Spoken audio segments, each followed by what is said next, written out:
Can you hear us, Jim? Hello? Hey, Jim. Hello, good morning. How do you hear us now?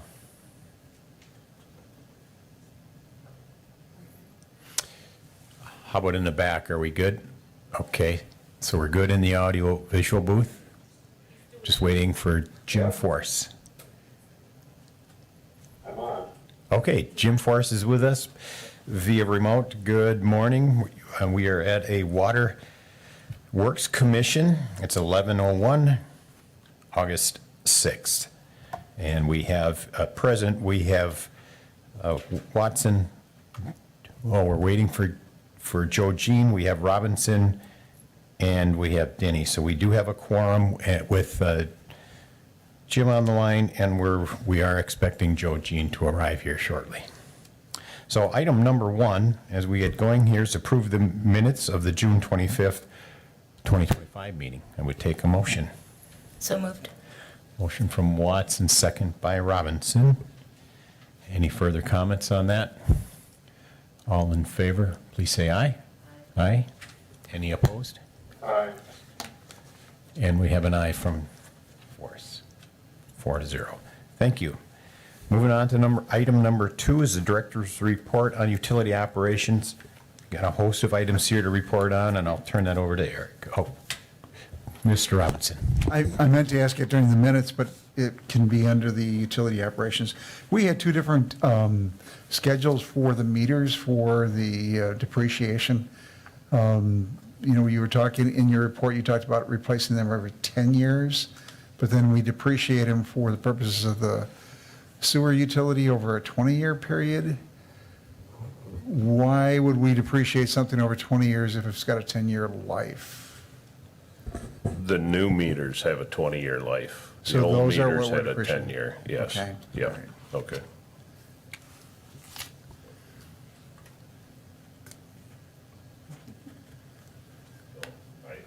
Yeah.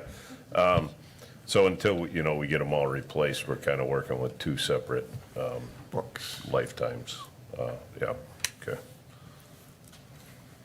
And for the record, we have Commissioner Joe Jean on stage. Welcome.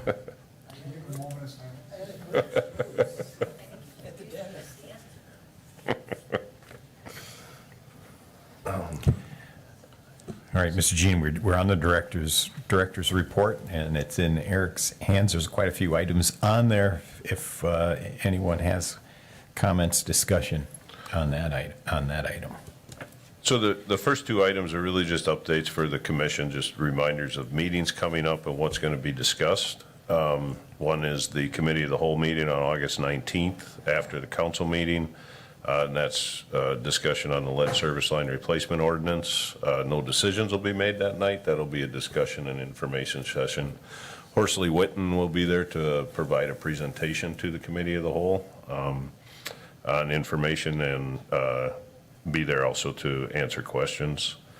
The next item is the Joint Water Commission and Finance meeting scheduled for August 14th, and that will be a presentation by Ellers with regards to the utility financial status, both water and wastewater, as well as a discussion on the pilot in lieu of tax, the pilot payment. Well, that's a good question. I didn't put that in here, did I? What time that is? 5 o'clock? Thanks, Gina. It's 5 o'clock, yeah.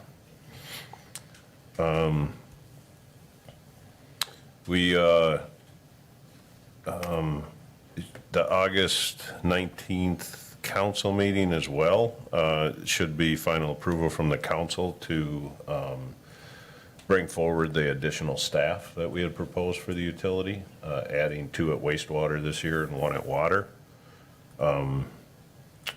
And been working with HR on that for the past few months to get that to this point, so that's good news. We should be able to start advertising if the council approves that, move forward. And then the other items are on operationals, our current status, if you have staffing updates and things like that, if you have any questions on any of those specifically on our projects. And finance also had some utility financial reports in there through June 30th of '24. And Mary Ann's here if you have specific questions on those.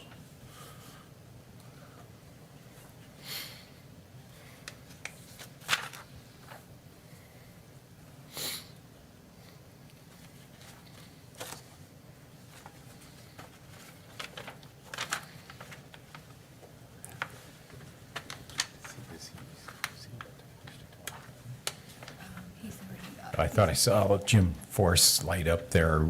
Jim, are you good? I'm back on. I tried to hide my keypad and it all went out, so I'm back on. Okay. Any comments on the director's report?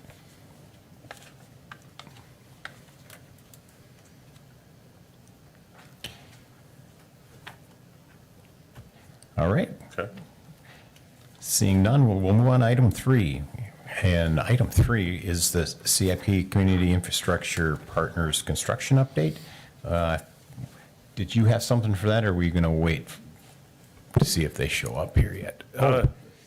Yeah, Eric Jones had indicated he was going to try to make it. I can give a brief update. Scott, you can fill in any blanks if I'm missing anything. Initially, I think we had about 150 service lines in the 5-star contract. We're getting ready to add about another 57 lines. The last I saw, I think, was last week. I think there was 60-some services actually replaced. And we're, I guess on an average right now, doing about 5 a day. Looking to increase that to 8 to 10 a day over the next week or two. There is another crew coming on. So we continue with inventory in the census tracts that we're working in, not only for getting right of entry agreements for this year to get up to the minimum of the 550 that are proposed, but also doing inventory for next year as well and verifications. Our DNR inventory list will be due this fall. I think we'll have that in early, so that will be good news. GIS is working on that. And that'll be an ongoing kind of a update as we move forward with our services. We'll also be putting something online, a dashboard through our GIS that will allow people to see what's been replaced. You know, that'll be live. And we also went live with a very basic GIS map, interactive map, where somebody could punch in their address. It'll pop up their property, and they would be able to determine, is it, you know, what the material is, their water service line material, or is it unknown? So is it lead, not lead, or is it unknown? We tried to keep it very straightforward. And if it's unknown, then it gives you access to where you can set a schedule or an appointment to have somebody come in and look, or you could do a self-verification from home if that's how you'd prefer. So, yeah, it's kind of where Eric, we're this at. is Jim. Where is that on the website? It is, let's see, it is underneath our lead information, or it should be posted there. Now, if it's not, they'll make sure it's posted On up. Waterworks, That's correct, yes, on Waterworks? yes, Okay, thank you. yep. It's either under the lead information tab or under the Equiflow tab, Jim. Okay, Yes, all right. thank you. Mr. Jean? You said the word inventory, and I trust that means you're determining whether it's lead or not lead, right? Correct. And are they coming at a higher ratio than we expected, or is it about as expected? Well, right now, it's actually, no, actually, right now, it's actually less than what was expected. So, yeah, it is good news. So our inventory, that might change, it might even out, but as of right now, you know, the homes that we're inspecting, actually, our inventory is coming less lead than what was anticipated, so. So we're going Eric, to, Jim again, do we have go ahead. estimated cost per line? In my experience on this commission, have ranged from 3,000 per line to an estimate of 10,000 per line. Now, that's a pretty big swing. Do we have any idea what, where that number really is for us? I know it varies by properties, but on average, is it 3, 5, 10? Where is it? We have bids for this year and the next 2 years, Jim, through 2026 for full service line from the main to the home of $6,000 each. And just private side would be 4,800. So we did get good bids. All right, Yeah. thank you, that helps a lot. Yep. So Eric, we're bringing on an extra crew. We're looking at, I mean, obviously it depends on weather, but practically what would we plan for? How many days or how late into the season we can continue to do this work?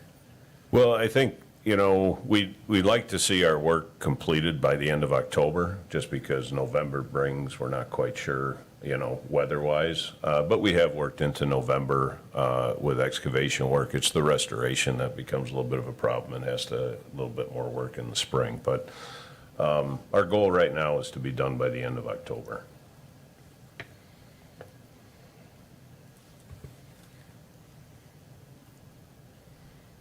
Any further questions on the CIP progress? All right, move on to item 4, discussion of possible action on the water tower lease agreement.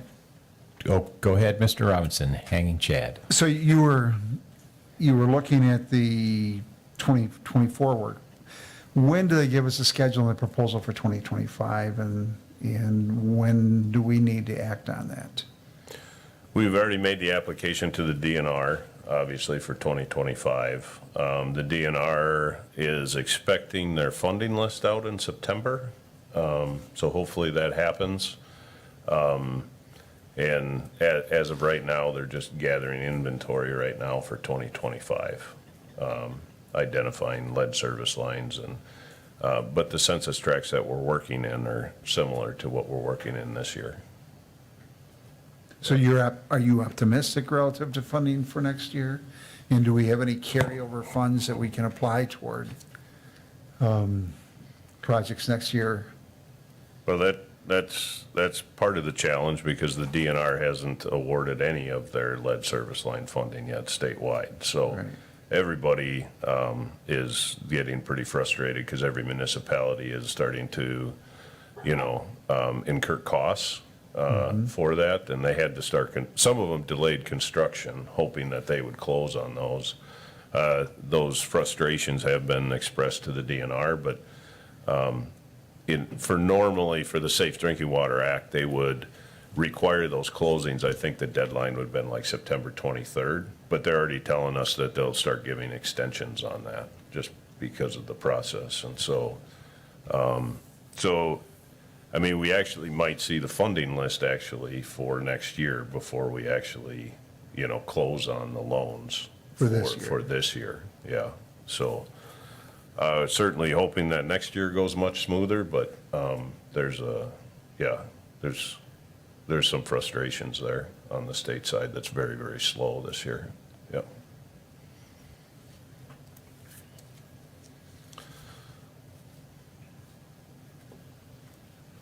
Thank you, Mr. Robinson.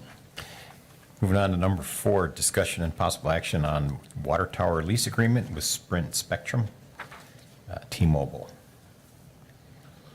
This one I'll leave to Scott, because he's been working with legal It's on got a this thick, in depth. thick Yeah. packet here full of T-Mobile stuff. Go Yeah, ahead. big packet. So this T-Mobile, Sprint, T-Mobile's buying out Sprint, taking over Sprint's equipment.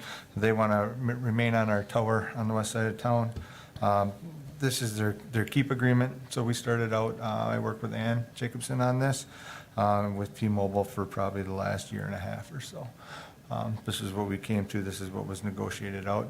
Tegan could probably speak to it, but Ann is good with all the legal aspects of the agreement. I'm fine with the operational aspects, so we would both suggest that we pass it. So. I think just in a higher level context, right, our towers, our elevated towers, we lease that space to mobile companies, and we get a revenue every year for that. The challenge with that is that the more equipment they put up there compromises the structure of those towers. And so we have to make sure if they want to add or replace or do those types of things, we need an engineering analysis done. And so we require those companies to do that analysis. And then, as Scott said, this has been going on for well over a year. So these discussions take a long time. And so I mean, it's good we're having one in place, and I think, AT&T was the next one that will likely be coming forward at some point? Correct. Well, in 2020, we redid the agreement with Yep, okay. AT&T. Okay. So they're going to be doing their second rendition or update since then, so. Okay, all right. Mr. Jean? I think Eric answered my question, but if they're replacing existing equipment, then it probably is not going to be an issue structurally to support it, because I know in the past, they've had to add and beef up the structure to support what's up there. Wind shear and everything else, so. Yeah. T-Mobile's going to be expanding their equipment, so they will be replacing a lot, but some of it's going to be larger, so the wind shear will be greater. AT&T is actually going to be reducing the size of their equipment, so our capacity on the tower is probably going to be right close to maxed out. We shouldn't need anything additional done to the tower to support it.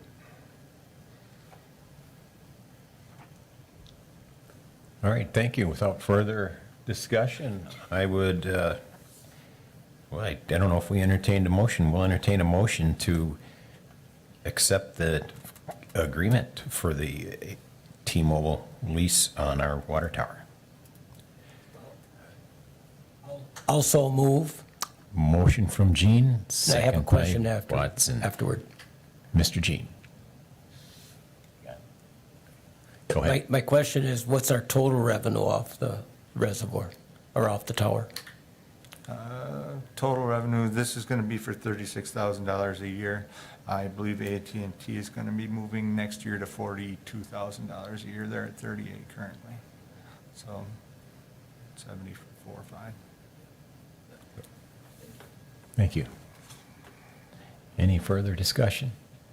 All right, with a motion and a second, all in favor of accepting the new lease agreement with T-Mobile, signify by saying aye.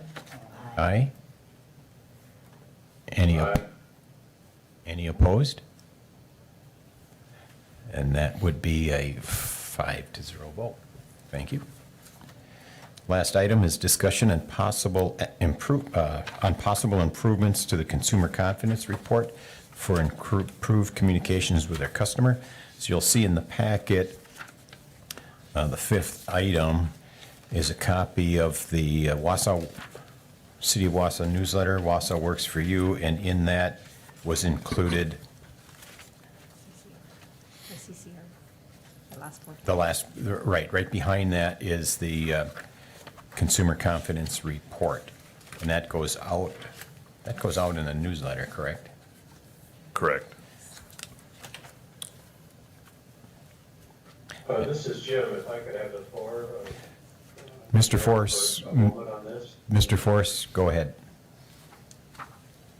You know, I brought this to the agenda. I first want to say, I know this is a required report. All water utilities nationwide are required to do this by EPA, I understand that. And I want to compliment our crew here in Wausau for putting this together. It's a fairly good-looking document. I know it goes online and goes in the newsletter. I did notice some differences when I looked at the newsletter. That's where I usually see the water confidence report, and I assume most of the population sees it in their newsletter. There is a difference in the version that's online and the version that we see in print in the city newsletter. There is more narrative discussion that heads up the report in the online version. I'm not sure why there's a difference. And some of that narrative report satisfies my basic concern about the report. I feel that there's an opportunity here for us to do a little better explanation of what we're doing at the Waterworks Commission, and in particular with our drinking water system, rather than just putting out the required numbers and hoping that the average person can figure out and understand what the numbers mean. I took a look at the Madison, Wisconsin Consumer Confidence Report, and it has, ahead of these numbers, it has the same numbers, the same tables and charts as we do. But ahead of that, there's a fairly good discussion of where your water comes from. The sources are identified. In fact, you can put in your address and see what source your water is coming from. Not that we should do that, but it's that level of detail that's in the Madison report. Also, there's a good discussion of the treatment that the water that occurs in the water system, and also in the distribution system. So I felt that was a much more reader-friendly version than ours. I did take an opportunity to ask a couple of my neighbors about the report, whether they read it and what they thought about it. And I thought this one report from Paul Welzer, who's a neighbor of mine, says, I spent a half an hour going through the report and knew very little more other than that I had incurred a bad case of eye strain. Most people don't deal with nanograms or parts per trillion or obscure molecules in their daily lives, so all those numbers really mean nothing to them. Summarized in non-technical language, that would be more useful to the average citizen. So I had 2 or 3 comments from neighbors, and I thought Paul's comments were the most appropriate and kind of summarized the situation. I'm wondering if we couldn't take another look at this and maybe work with the water department in developing some kind of a narrative introduction to this report that gives us an opportunity to talk a little bit about what we're doing and how your water is treated. And it's meant to assure our customers that we're doing a good job. And I think we have an opportunity here to do that in this confidence report, rather than just present a number of several tables containing numbers, which, as Paul said, the average person really doesn't understand anyway. So what I would recommend, if the commission agrees, is that we maybe form a little task force to sit down, take a look at this, and come up with some recommendations that we might look at our next meeting. I think we could do that internally, certainly. Is that something you'd be interested in joining us with, Mr. Force? Oh, absolutely. I mean, yes, I would be. Okay, I'll work. Go ahead, Mr. Jean. Scott can speak to this, but I think the format, we have to follow this template. Maybe we can add some narrative to it, but I don't think we can alter this. You can't alter the template, Joe, and that's correct, but you certainly can add, and take a look at the Madison Consumer Confidence Report, and you'll see what I'm talking about. They have, I don't know, maybe a half a page ahead of the templated tables that goes into a fairly good but simple and straightforward discussion of the water system and how it works, where the water comes from, how it's treated, how it's distributed. Helpful information, I think, to the customer. And again, we're trying to build confidence in our consumers that our water is of good quality, and I think the Madison approach simply adds to that rather than just the numbers. But yes, the numbers are templated, and that would be included in any version that I would accept. Okay, Mr. Robinson. So are all of the parameters that are covered in here the mandated parameters? This is quite honestly a very its usefulness is very limited, particularly when you start looking at 2018, 2020 results for lead, copper, unregulated contaminants. You're doing UCMR, you're doing other things, so you're dealing with 5-year-old data in some cases and or older. Jim, there's a difference between Madison and Wausau in that I think Madison, some of their well-served neighborhoods, whereas ours all goes through one centralized treatment facility. But a narrative of how that works would probably be good if we could insert that in there, and I think that's something staff could deal with. But, you know, I don't have any confidence when I look at these reports because of the data, you know, the dates in which the samples were collected.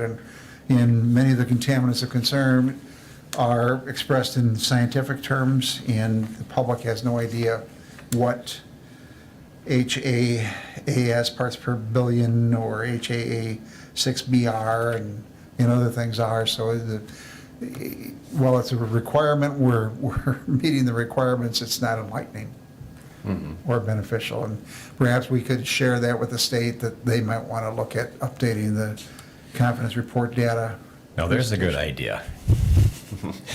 That is. Well, But that would I be think, even better, but if, as Joe says, we're stuck with this template, what I'm simply proposing is that we add to it. And again, if you look at Madison, I'm sure some of the other utilities, you'll see how they've done that. They include all the templated numbers, but they also include an introductory narrative that helps people understand what's going on. thank you, and I would agree. Certainly in our case, you know, with the advances we've made in PFAS and the new treatment plant and, you know, the heightened removals of iron and other substances, we have a lot to talk about. My daughter, who's a civil engineer in water, looked at this and said, you're missing opportunities. And I think she's right. We do have an opportunity here to talk a little bit about what we're doing. If you're not over-communicating, you're So again, under-communicating. I'd be willing to sit down with staff and anyone else would want to join and see if we can come up with maybe a slightly different approach that would work for us. Thank you, Mr. Forrest. Alder Watson. So I know the numbers have to be reported. Do they have to look like this? They do have to look like that? Because, you know, like, I don't know, there'd be way more efficient ways to like display them, you know, like if you have the range, putting the like having a graphic. The and put a needle. infographic. But yeah, do you have to have them printed like this? As much as I'd like to take credit for this and putting it all together, this is generated right through the DNR. Okay. So we had the information, they run it out. So the discrepancies between the two, where the one in the newsletter is shorter than the one online, is we do try to add some description on the online version, but we don't get pinched for space in the newsletter. So because of the short space in the newsletter, this gets cut down shorter. I think Mr. Force makes a good point, though, like some kind of summary page that's a little easier to digest. That would be really helpful. Yeah. Yeah. Okay. No. And one, And Scott, another thing I noticed. oh, sorry, Jim, I was just you gonna do have point a out that, version online, and I understand that, but there's no link. There could be a link in the newsletter piece to the online piece, so that would help a little bit, okay. but there isn't one. And I don't know how that tied in. It used to be this Under the Water Works page, and it was to the summer newsletter, but I've struggled with the new city website since it's been put in. It's hard to find things different when you're used to the old one. I couldn't agree more.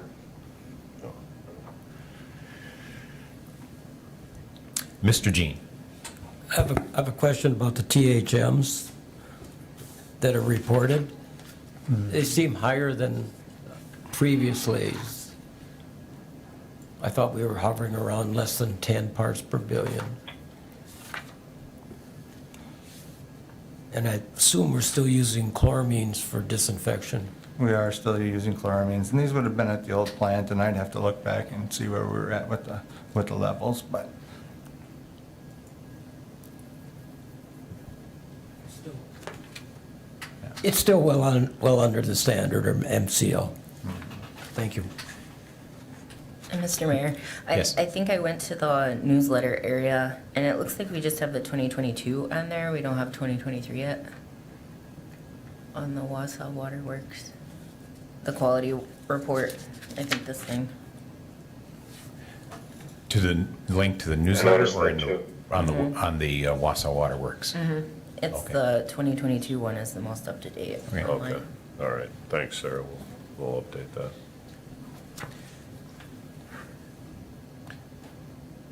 Mr. Forrest, any further comments? No, I'm assuming that the approach that you suggested and I agreed with is what we're going to pursue. Yes, I think we should take a look at it, you know, it's about communication, so if we're not communicating to the satisfaction of you and your neighbors, let's find a way to improve that. We'll be, Very good. we'll Thank be you, in Mayor. touch. Thank you.